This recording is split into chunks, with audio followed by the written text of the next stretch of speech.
Assalamualaikum warahmatullahi wabarakatuh. Saya Fitri Aurana Danirmala dengan NPM 2304 1010265 dari kelas H Ilmu Perbandingan Administrasi Negara. Seperti yang kita ketahui bersama bahwasanya birokrasi adalah sistem kepemimpinan, organisasi, dan juga prosedur yang digunakan oleh pemerintah untuk menyediakan pelayanan publik dan mengatur kegiatan negara.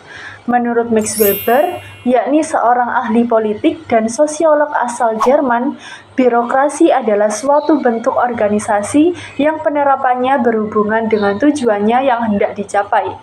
Birokrasi ini dimaksudkan sebagai suatu sistem otoritas yang ditetapkan secara rasional oleh berbagai macam peraturan untuk mengorganisir pekerjaan yang dilakukan oleh banyak orang.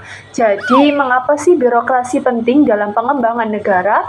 Jadi, birokrasi itu memiliki peranan penting dalam mengatur dan juga mengelola kegiatan negara, serta memastikan pelayanan publik yang berkualitas. Reformasi birokrasi inilah yang merupakan langkah yang diperlukan untuk membangun birokrasi yang bersih, akuntabel, berkinerja tinggi, efektif, dan juga efisien. Sebelum melangkah lebih jauh lagi, ada baiknya kita simak contoh kasus berikut ini. Bahwasanya ada beberapa orang yang saya lihat atau sering memfitnah pemerintah, misalnya pilih kasih dalam pemberian bantuan, namun bisa dibayangkan ketika yang bersangkutan mengalami musibah, justru pihak kelurahanlah yang pertama kali datang membantu, atau mungkin bagi kita pengguna jalan, seringkali kita mencak-mencak polisi di media sosial apabila kita kena tilang. Namun apabila kita mengalami suatu musibah, mengalami masalah, kemudian mengalami kecurian, kemana lagi hendak mengadu jikalau kita tidak datang ke polisi? Ya, itulah yang namanya birokrasi, dibenci sekaligus dirindukan. Kemudian saya akan memberikan contoh dari penerapan birokrasi di Indonesia dan penerapan birokrasi di Cina, lalu membandingkan di antara keduanya. Yang pertama yakni contoh pelaksanaan birokrasi di Indonesia adalah contoh pelaksanaan birokrasi yang meliputi reformasi birokrasi yang dilakukan agar fungsi birokrasi berjalan dengan efisien, fleksibel yang tinggi, dan komitmen yang tinggi.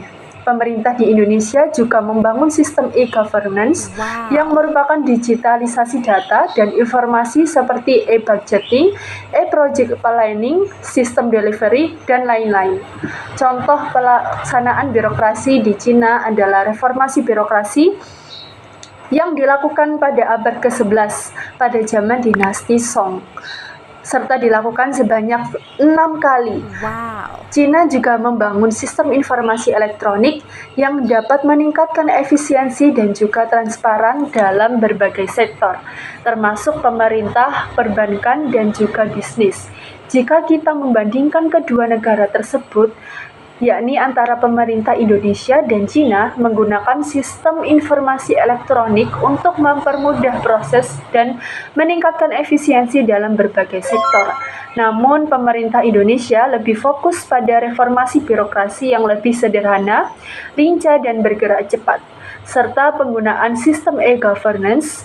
Sementara itu, pemerintah Cina lebih fokus pada pengembangan sistem informasi elektronik yang dapat membantu dalam berbagai sektor termasuk pemerintah, kemudian perbankan, dan juga bisnis. Sekian penjelasan yang dapat saya sampaikan. Terima kasih. Wassalamualaikum warahmatullahi wabarakatuh.